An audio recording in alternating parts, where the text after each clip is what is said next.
Welcome back, everyone. So today we're going to do some time traveling. We're going to go back to about 1997.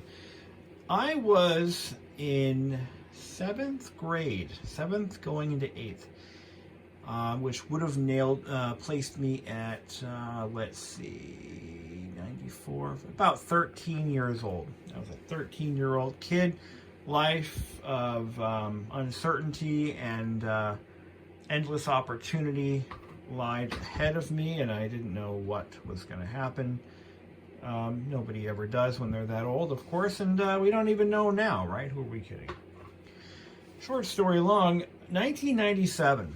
I remember vividly when all of a sudden pop culture started shifting towards 1960s psychedelic colors and styles, and music started to change. It went from, kind of like that Nirvana-esque, that Nirvana grunge, and what else do we listen? Like Seven Mary 3 and Soundgarden. That kind of alternative rock sound, and all of a sudden, music started to shift towards that retro 1960s counterculture sound. And a lot of the electronics that were in production at that time, they started to go from a square, kind of like this style, to, well, kind of like this. Cars started to come in more colorful paint options. 98, Volkswagen released the new Beetle, and then we knew, okay, it's 1967 all over again. Austin Powers was all the rage, and when we were in school, we were using Austin Powers references, and Smash Mouth, which had that real retro sound, started to become more mainstream. And you guys remember Smash Mouth? I do. Walking on the Sun. When I first heard that song, Walking on the Sun, I thought it was a song that had kind of come back into vogue or something from the 60s. I didn't know it was a new song until I actually did some more homework on that. Oreo, buddy, come on. You woke up, Compact. Why'd you do that? Why'd you wake up, Compact, huh? Oh, you're relentless. So anyway, when Apple released the iMac, it was like almost coincided with the Volkswagen Beetle. In fact, I heard somewhere that might have been deliberate.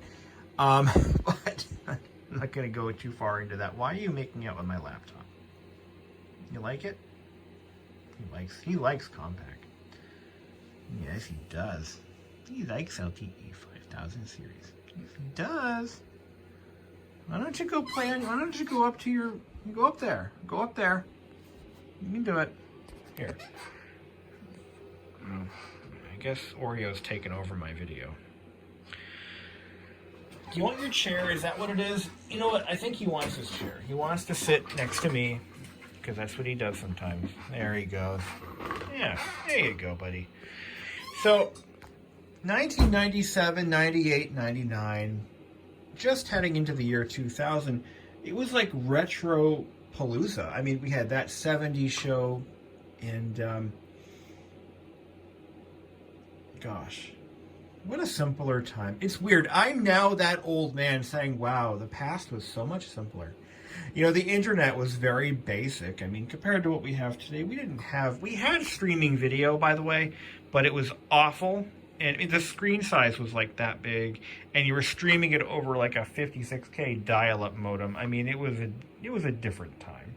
When you wanted to download a song, I gotta do something with this chair. I gotta lubricate it or something.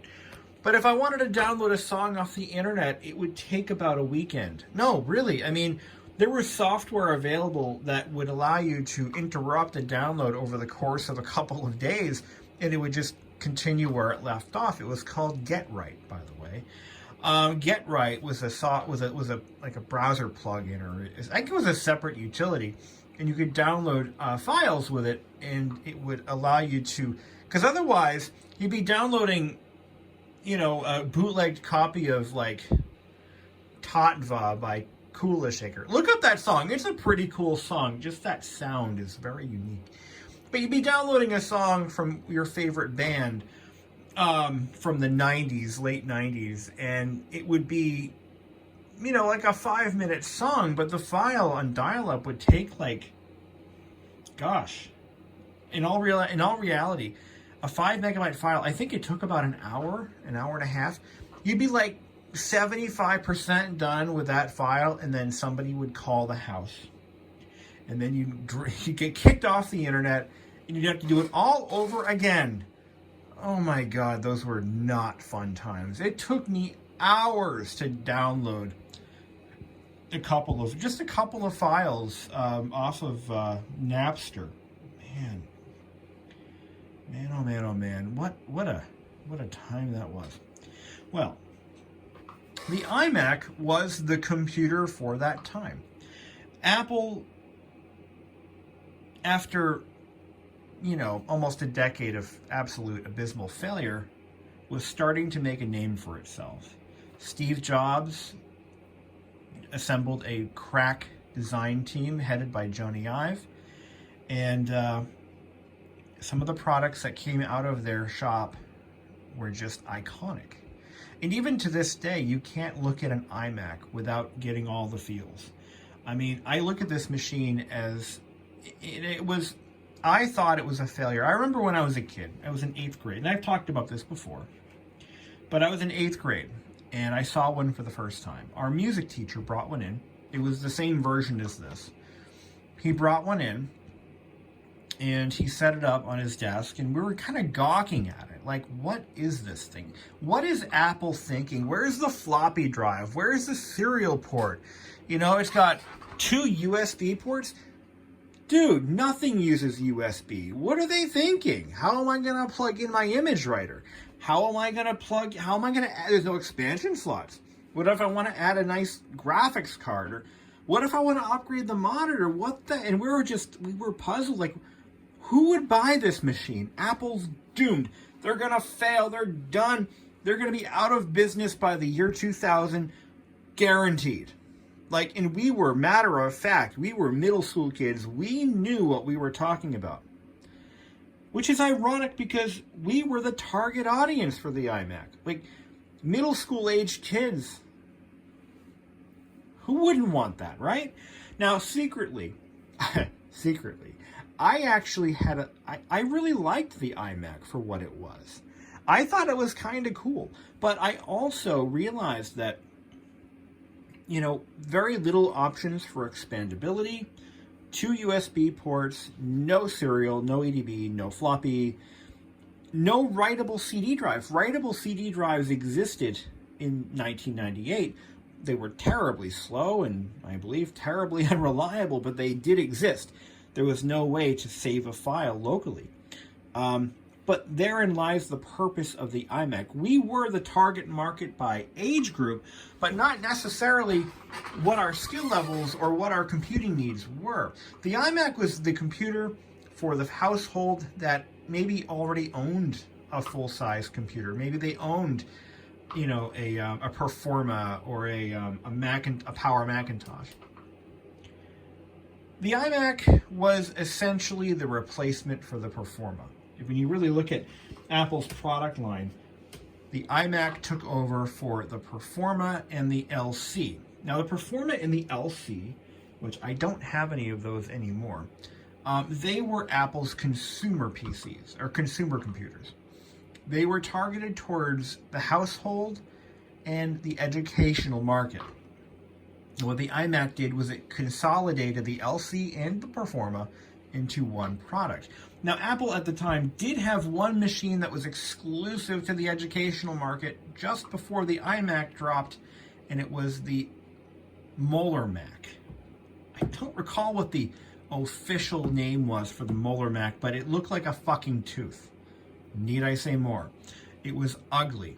It was a big gray with a translucent plastic cover with holes in it. If you have trypophobia, you are going to lose your shit when you see what a Molar Mac looks like. And I remember when I was in ninth grade, actually, we had one in our science classroom. And by that point, the Moeller Mac had been long discontinued, and the iMac took over. Now, I'm not going to sit here and focus on specs and how much RAM it had, but for the sake of argument, this particular iMac shipped, I believe, with 32 megabytes of RAM and a 6 gigabyte hard drive. It uses PC100 SODIMMs for RAM, and it has a tray load 24x CD-ROM drive. And two things that you might notice already is it has an infrared window and it has 2 headphone jacks. The 2 headphone jacks, by the way, is definitely a direct connection to the iMac's educational origins. Again, it was meant to be an affordable computer for schools and even colleges, K-12 through, actually K through college.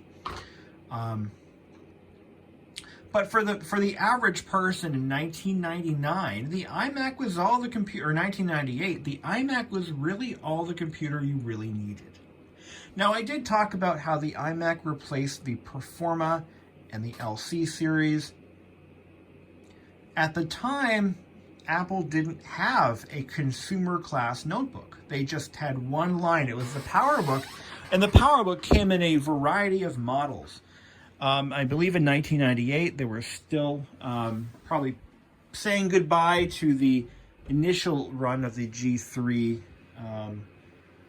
Kanga laptops. You can look those up separately.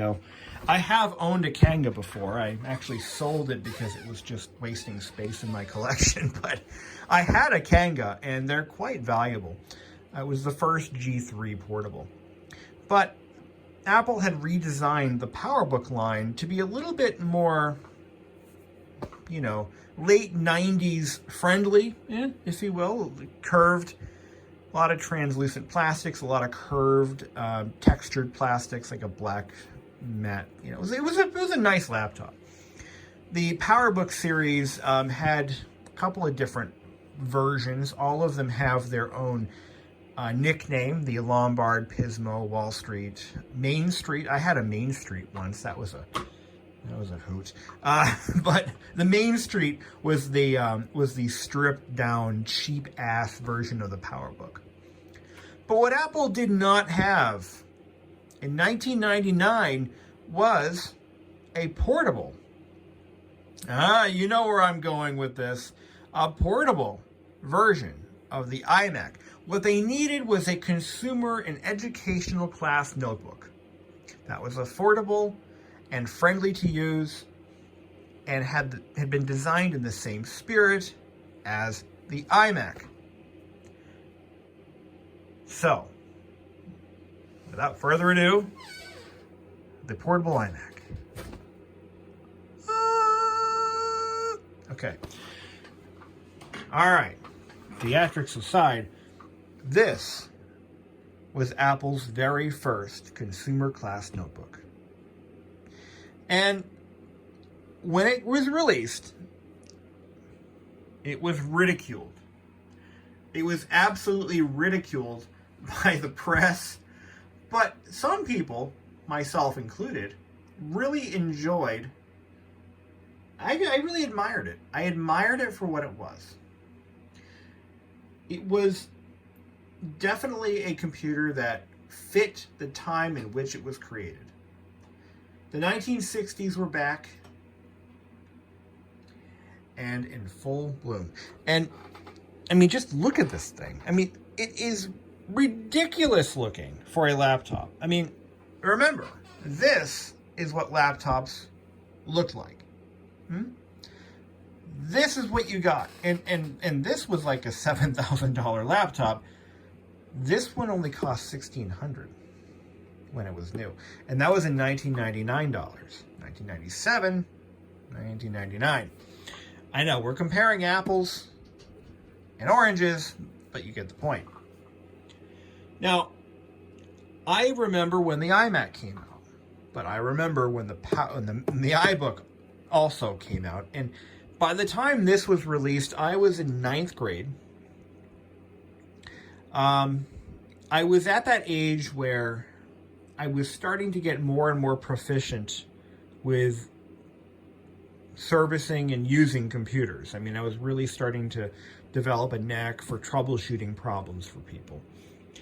And I really hadn't had a lot of experience with the Mac until about 9th grade, when I started to befriend the IT staff at my high school, and I started to get to know them a little bit, and they started to, let me play with some of the old equipment that was in the lab, because I asked, I'm like, I want to learn how to, install Mac OS and maintain it and fix and now install software. I want to learn how to use a Mac and, beyond what we were doing in middle school. And they were more than happy to hold my hand and give me some stuff to work on. And I really, to this day, I appreciate them for that. Now, our network admin, who was very helpful to me and showed me a lot of different things on the Mac, he owned one of these. He had bought one right as they were released. He was one of the first ones sold. And he paid all of $1,600. I remember asking him, like, what did it cost? And he was more than happy to tell me. So you don't come here for computer videos, you come here to watch my cats fight. And that's okay. That's okay. They're just playing. They're not going to hurt each other. They never have, and they hopefully never will. They're just fighting. They're just playing. They're brothers. Leave me alone. I wanna see mommy. Anyway. So the iBook G3 Generation 1 was a very innovative product. Apple had to rethink, all right, what does a laptop really need? Okay? Specifically, a laptop used in the consumer and educational market. What does it need? And they really nailed it. They really did. It has to have a reasonably sized screen. That is a full 12-inch screen, I believe. Do I have a tape measure in the house? Let's find out. I could look it up. I think it's a 12.1, actually. Do you know? Okay, real life dimensions are about 12.25 inches, which I don't know what the official size is, but that's what I observed for the tape measure. So it has to have a decent screen. It has to be fairly bright. It has to be durable. Where Apple really focused their attention on designing this laptop was durability and portability. So almost to a fault. And that was one of the biggest complaints people had with these, is that they were so bulky. It was an incredibly bulky machine, and it was very heavy because it was built very well. This laptop is made, look at how thick this plastic is. This is a polycarbonate. When they advertised this, because I remember vividly, it was advertised as being produced from the same materials as helicopter windshields, and which I believe is polycarbonate. It was also advertised as being incredibly simple to use and incredibly simple to set up. Just like the iMac, open the box, open it up, get connected. If you haven't seen those Jeff Goldblum commercials, I highly suggest it. It had a built-in carrying handle. Now, this is not a first. In fact, laptops as far back as the early 80s had handles. Hell, even the Compact Portable had a handle. But when laptops started to develop or morph into the more traditional clamshell style cases, and then they went to a literal clamshell, they lost the handle because the expectation was that you would buy a carrying case. So why would you need a handle for your laptop? You just put it in the case and there's your handle. But what Apple wanted to do is they wanted to create a device that would be easier to use and to deploy in an educational setting. So this laptop was meant to sit on a charging cart. And I believe Bretford actually made a couple of carts for this model. And you don't want a room full of kids to deal with carrying cases. So they just made the laptop its own carrying case. Now, most of the bulk in this shell is for impact absorption. I mean, look at how the screen is protected from all sides by about that much plastic. So if it ever bumped into anything, it would absorb the impact. In fact, it has a rubberized, a very thick molded rubberized coating over the entire front edge of the lid and on the entire lower part of the shell. And that rubberized coating definitely helps to absorb the impact of, or the impacts of daily life in a school setting. As far as power goes, I mean, this did have a bit of a speed increase from the original iMac. This is a 233 G3, and this being the very first release of the iBook, it had a 300 megahertz PowerPC G3, which is a little bit better than the iMac, and it could support more memory. This can support up to about 512 megabytes of RAM, depending on which motherboard was in this. This one shipped with 32 megabytes, but they also came in 64. As far as storage goes, you've got to realize that in 1999, laptop storage was very expensive. The drives were very small, and they were expensive. So in 1999, they only gave you two options. They had a 4 gigabyte or a 3 gigabyte and a 6 gigabyte. Now this particular one has the 3 gigabyte drive. We will be replacing that. But fortunately, someone already had the foresight and bumped this guy up to about 256 megabytes of RAM. No, it has more than that. 277 megabytes of RAM is what I think it has. That's because of the 32 built in and the 256 card that was added. One of the superlatives that the original iBook had over its competition is that it was one of the first laptops, if not the first laptop, to feature integrated wireless. There was no need for a wireless dongle, which I can show you what those look like. I've got one up in here somewhere. Yeah, like this. This is a D-Link Air Plus G 802.11G card, and most laptops. This one's damaged. We'll be throwing that away. This is really rough shape. So this would sit into the laptop and it would hang out like that far. What the iBook gave you is a built-in wireless antenna, which is visible. It's actually around the frame here. It's got two antennas, one on either side. So that would give you, in 1999, Wi-Fi was still a very new thing. This was the new thing. This is what was going to eventually replace Ethernet. And, it's still a big deal. But this is where it started. Now, as far as the color choices, the first gen iBook came in two flavors, and they were flavors. They were not colors. It was tangerine and blueberry. I find the blueberries are far more common. When I was in high school, we had a couple of classmates that were very wealthy, and their parents would buy them shit like this. I remember one classmate had a tangerine iBook. I was so jealous. I was so jealous of that kid. He had a tangerine iBook. That was the one I wanted when I was in school. Our network administrator, he also had one of these, but of course he had a grown-up job, a family and a life. But so he could obviously afford one. Funny story about his. Now that was the first iBook I ever saw, and it actually ended up getting stolen off of his desk. Gosh, I think it was when we were in about 10th grade. Somebody swiped it right off the net admin's desk. So our network admin didn't have a private office at that point. He had a workspace within one of our 3 computer labs. And the high school I went to, there really wasn't a big problem with theft. I could leave a laptop of mine. I had many different laptops at that point. And I could leave any one of them on the table in the lab and nobody would mess with it. It was a different kind of culture. We never had fights.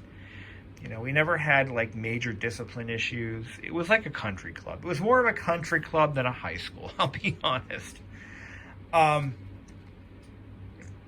But anyway. So yeah, that laptop was stolen and it came back. The kid felt bad and he brought it back like the next day. Unbelievable. You know, I can't explain that, but again, it was a different kind of culture in that school than what you would typically find in an American high school back then, even today. So where was I going with this? So the iBook was a stripped down laptop. It had no microphone jack. It had not two, but one USB 1.0 port.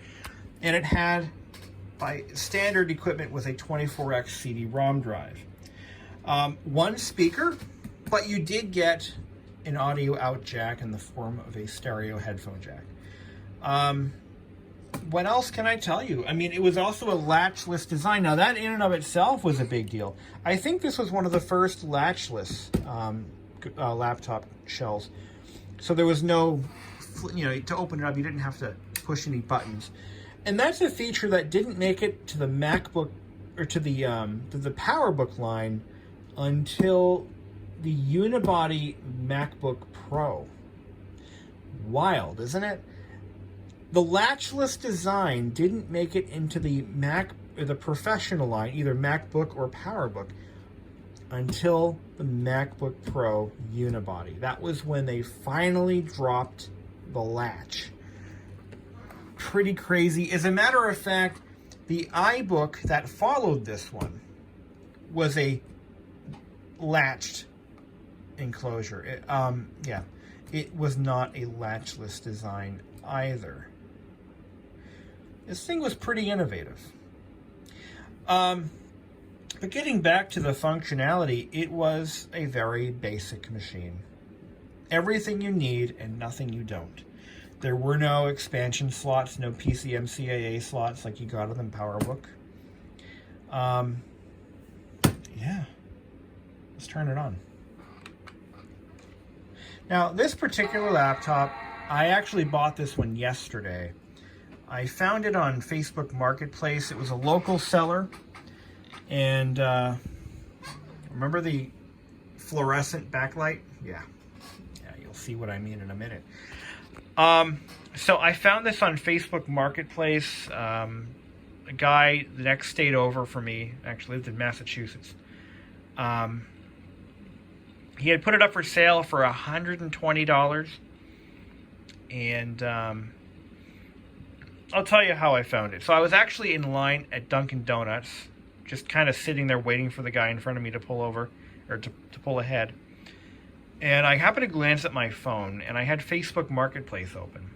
And I saw a listing for an iBook. I'm like, I've been looking for an iBook, but not seriously like I'm going to go buy one. But if I found the right deal, I would pick it up. And I saw the price. I'm like, $120. I'm like, oh, yeah. Unfortunately, they're never in my area. They're never near me. So I'd have to pay shipping, and if they're not willing to ship it, I got to deal with that.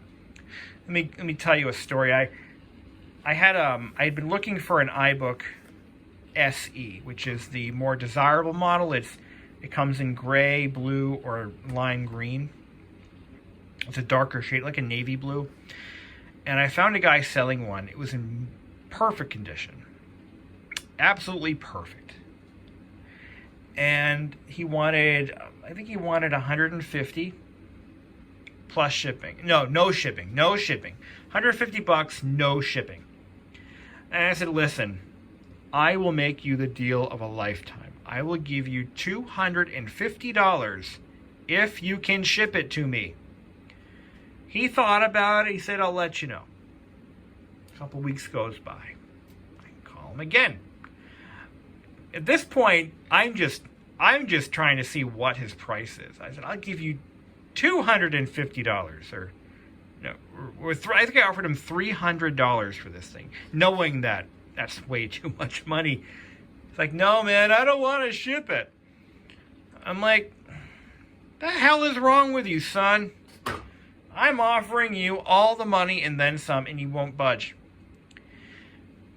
So anyway, I was looking at the listing of this particular machine, and I happened to notice something. I noticed that it was not in East Wichita, Kansas or California. No, it was in northern Massachusetts. And I'm thinking to myself, I'm in southern New Hampshire. I'm buying an iBook today. So I contacted the guy. I said, listen, I'll give you an asking price. I'll pay you with PayPal. I don't want to deal with going to the bank and getting money and paying ATM fees. So I'll pay you with PayPal. And he says, well, unfortunately, I've got somebody else who might be interested. And I said, okay. Well, if he backs out, please let me know. I'll be waiting by the phone. Got a message back 5 minutes later. He said, the guy's trying to get me to sell it cheaper. Will you give me full asking? I said, yes, I will. And I said, I don't even care if it works. I want it. I want it now. So I hopped in my car. I was already in my car. I sipped my coffee. And I took a detour to northern Massachusetts, where I took possession of the beauty you see in front of you. That's how I got it. I asked the guy what he knew about it, and he said it came from a friend of his, and that's all he knew. It had a sticker on the lid. You can still see some evidence of this. A little bit of discoloration. By the way, don't put stickers on these. A little bit of a discoloration, which is pretty typical. And it had a list of all the specifications. So I believe that this was probably found in a used computer store somewhere, and that's how it came to be. He must have bought it, or his friend bought it for pennies on the dollar, because these weren't worth anything. For the longest time, these iBooks were absolutely worthless. You couldn't give them away. They were cool, but they really weren't valuable. They were just, at that point, old computers. It's like vintage cars. Take the Miata, for example. My 94 Miata in 2000 was just another old Miata. It wasn't the new body style. It wasn't like future classic. Are you kidding me? It's just it's a chick car, It'll never be worth anything. Just send it to the crusher. But once those cars and once these computers became iconic representations of the time in which they were built and designed, and they started becoming scarce because so many of them were sent to the crusher, all of a sudden, they're worth something again. And that happens all the time.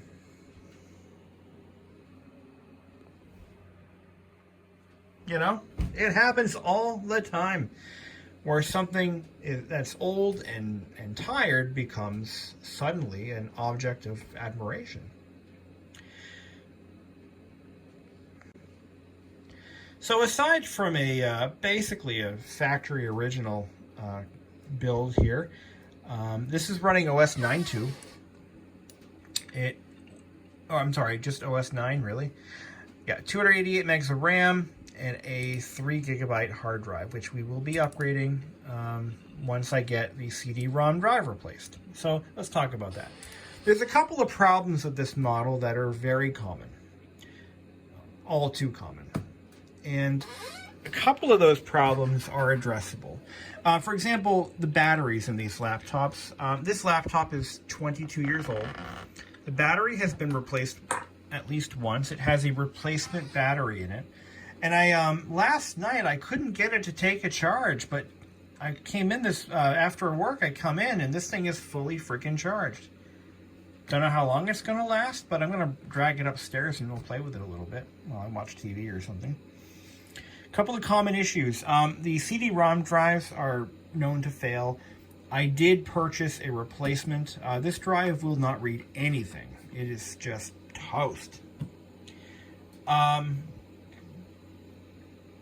They do have a few plastic cracks that they're known for, and they're very superficial. Unlike when one of these starts to crack, it's not indicative of a structural issue. It's purely cosmetic, and it's unavoidable. I've owned 3 of these so far, and when I was in high school, we had a whole lab full of these. Well, we had a cart full of these laptops. Every single one, without exception, has had cracking, and I'll show you where to look. This one is actually not as bad as most of them that I've seen. So let's start at the top. There's a couple of hairline, little bit of hairline cracking going on around the Apple logo. That is entirely because, as far as I can tell, these two materials don't expand and contract at the same rate. The polycarbonate might be shrinking a little bit, which is causing stress, which causes it to crack. They're known to yellow too. I've seen these yellow pretty bad. This keyboard isn't that bad. It looks pretty good to me. It should go right to sleep. Let's see if that... This is Apple right here. Man, Apple, even back then, you know, they were all about the... just the cool stuff. The breathing LED. All right. So right off the bat, this cover right here, which, by the way, I'm looking for one of these covers if one of you has one of these. This is this part is replaceable independently of anything else. But again, you can see there's a crack here and there's a crack here. That's the worst of it. It really is. I got lucky on this one. The handle is another thing. The handle, the plastic is entirely non-structural. The plastic is really just there to give it, you know, bulk and to give it an appearance of, sorry about my chair. But it is cracking. The one I had about 10 years ago was in worse condition than this one, but it's got some cracking going on here and here. Don't be afraid of these when you see them and they're cracked like that, because it is not a concern. It is unavoidable. Now, as far as I can tell, the reason that they crack on the handles is because the aluminum core expands and contracts at a different rate than the polycarbonate. Or this could even be ABS. But that is what they do. As far as this one's concerned, those are the only cracks involved. Of course, has the built-in, I think it's a 56K modem. You got the one USB port and the audio jack. Here's something that you won't see on a modern Mac. A replaceable battery pack. Watch this. Oops, I dropped you. I dropped you. A couple of things I want to point out under this machine. All right, so that rubberized coating, it's on the bottom. Now, unlike the soft touch paint that was used on a lot of different things over the years, this stuff doesn't turn to gum. It's actually, it's not even degraded at all. I'm impressed by that, really. I really am. Battery is under this cover. It is easily replaceable, something that you won't see on an Apple product ever again. In fact, I mean, the batteries that are made today are of better quality than these used to be. This is a lithium ion. Now, this battery pack, again, is a replacement pack. This is not the original. This is an Otherworld computing replacement. Unfortunately, a lot of these you find on eBay are missing the battery entirely. That's bad because you have nothing to rebuild. This battery can be rebuilt with new cells and life goes on. If I didn't have the battery, I'd have a hell of a time finding one. But, I mean, just the quality that went into these machines is second to none. I mean, these were well made. And they didn't just look durable, they were durable. And you might be thinking to yourself, well, golly gosh, gee willikers, darn it, and heck, this laptop looks a lot like an eMate. Yes, you're correct. I believe Apple's design team was heavily influenced by the eMate. Maybe some mushrooms, but they were heavily influenced by the eMate because the shape and styling is almost a dead ringer for the eMate, which was Apple's educational laptop. It was actually an educational version of the Newton. But see, stuff like this is also very common. The Apple logo gets scuffed. It's just what it does. It's what it's there for. But here is the pièce de résistance It has the leaf. So these Apple logos and the leaves tend to fall out all the time. So when I saw that it still had the leaf, I'm thinking, okay, this is special. This is a laptop that probably sat in a case or just sat somewhere for most of its life. It wasn't used or abused, ever. And that's why I had no issues giving him the asking price. Now, what I paid was $120. That's US dollars, y'all. $100 bills. It was, I would say, less than what I would get if I were to sell it online, but it was an arm's length trend, or what I would pay for on eBay or even sell it for. You know, as far as what they're really worth, it's subjective, and it depends on condition. The condition was amazing. It was missing the power supply, but I have 2 of them. Thankfully, I save everything. So I don't have to go looking for a power supply. I already had 2. Yeah, I mean, I guess I can't complain. $120, arm's length transaction, no shipping costs. I did okay. The ones that are worth the most money, though, are the later models, the SEs, in certain colors. I think lime green is one of those particular models that you would pay a premium for. The SE had, I believe, a 400 megahertz G3 and an optional DVD-ROM. That's like the holy grail, because if nothing else, you can use it as a DVD player. Now, like the PowerBook line, the keyboards flip up to give you access to the AirPort slot. Now, what's interesting is this one was produced without an AirPort card. Somehow it just didn't get one. Most of these had AirPort cards. This one did not. I have on order, like I said, a replacement CD-ROM drive to replace the one that's broken. And I also ordered an AirPort card. They are still readily available. And they will connect to an AirPort access point, they will connect to a wireless access point if the correct security protocols are activated or not activated, or whatever the case may be.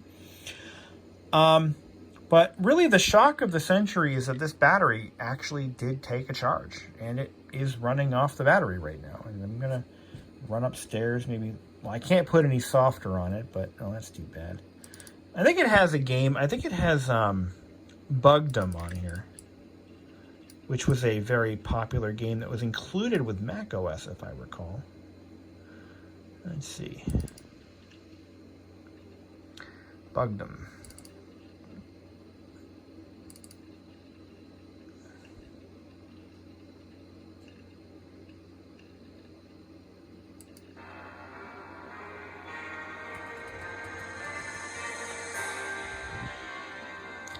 So another peculiarity of the... Hold on. Let's exit that real quick.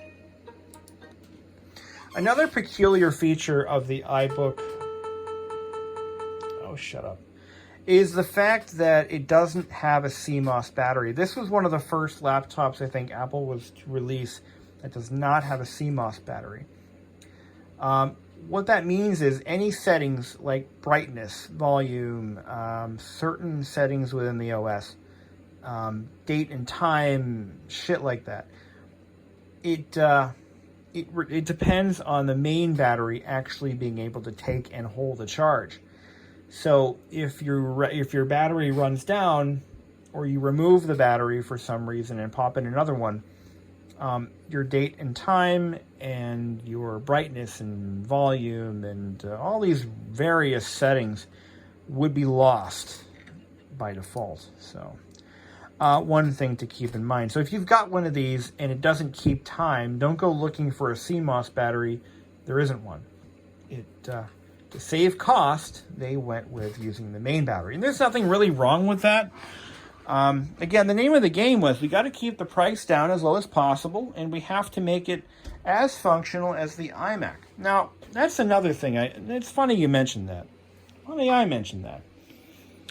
No microphone. Why they didn't put in a microphone? I mean, would it have cost much more to do that? I don't think so. But they didn't. They just didn't put in a microphone. Yeah, nothing. No microphone. Let's see if I can. I'm just going to confirm that it has or has not a microphone. Yeah, there's no microphone. Let's see what we got.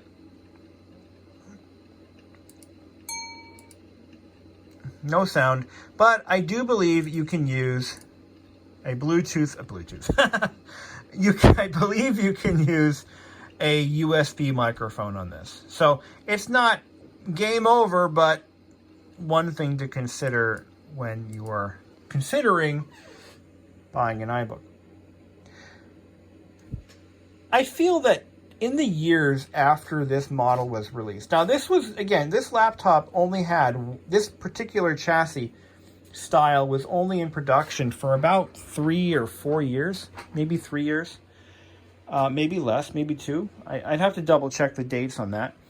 But the real controversy over the iBook was it looks like no other laptop. It's very unique. Yes, we get that. But it was heavy. And at a time when laptops were pretty much judged on size and weight, it really didn't have a leg to stand on when you're comparing it by those metrics alone. It was heavy, it was bulky, it was thick, and it wasn't a performer. You know, it didn't have the whiz-bang features that laptops or people were looking for in their next laptop. A business traveler would not buy this over a MacBook or a PowerBook, for that matter, on looks alone. I mean, you show up to a board meeting with this, unless you work for Fisher-Price, you might be laughed out of the room. So Apple was successful in keeping their consumer class notebook strictly in the hands of consumers and education institutions. Simply by the styling alone. You would never have, in other words, what I'm trying to say is they would not have cannibalized their PowerBook market for that reason alone. This laptop was not advertised, or not targeted towards professionals, period. So they kept their PowerBook line pretty much in good standing for as long as it lasted. But I feel that we've lost the plot. The succeeding model of the iBook was far more normal looking. I mean, it had some elements that were unique. It had multiple materials used. It had aluminum. It had, I'm trying to think, did it have aluminum? I don't recall. Because I actually had one of the first second gen iBooks, which was it was a translucent plastic that was painted white on the inner side. So it had kind of like a what's the word I'm looking for? It looked like it was iced over. It was the coolest thing. It really was cool. They did actually a great job when they designed the second gen iBook. But what it lost was uniqueness. It lost the durability of the original. It lost some of the convenience features like the built-in handle. The fact that you could literally drive a pickup truck over this, I know someone who did. You could drive a pickup truck over this thing and file the insurance claim for the damaged truck on the same level. It wouldn't damage the truck.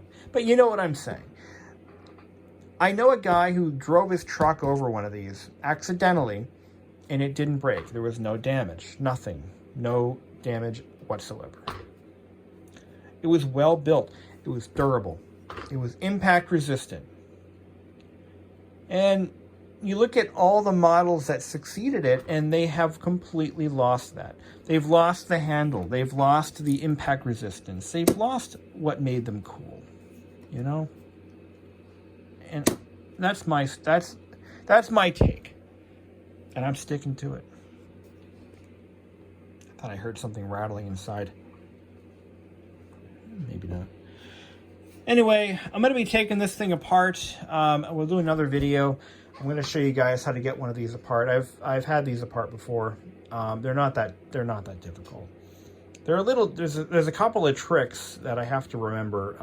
Hopefully I don't screw it up, but they're pretty easy to take down. And we'll do a CD-ROM drive, and we'll add airport features to it, an airport card. So the 90s were a cool time to be alive. Late 90s, things started getting really interesting in terms of industrial design. And then it seems like in the year 2000, 2001, 2002, everything started becoming monolithic. All of Apple's products took on a sterile, cold, white, silver, and gray appearance, which is where they are to this friggin' day. It's kind of crazy how Apple is still cranking out big, boring... I mean, the new iMacs are kind of reminiscent of the original, yes, but they're just not the same. They're too thin.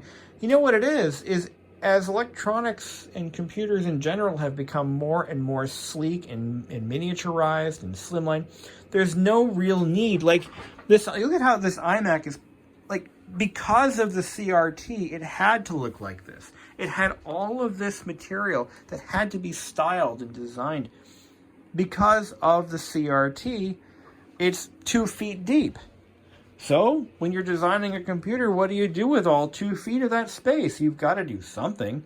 So this is what they did. But you look at, all modern desktops, all-in-one desktops, there's nothing to them. The bezels get smaller, the shell gets thinner. Before you know it, you're just looking at a screen. And there's not much for an industrial designer to do with that screen. I mean, there's other opportunities for design, like, for example, the arm it's sitting on, which is what Apple charges $999 for, but that's besides the point. But the more material you remove from the device, the less opportunity you have to make something cool, which, it's not a good argument to make for inefficiency's sake, but it's definitely true. And with that note, I'm going to leave you guys and hope you have a great day. And stay tuned for the disassembly of this iBook. And if I find any damaged components internally, I'm going to look for replacement parts. There are parts out there. They're not cheap, but they do exist, mostly from salvage operations, but they do exist. So if I find that it has a damaged chassis, I will have no problem in getting another one. So until then.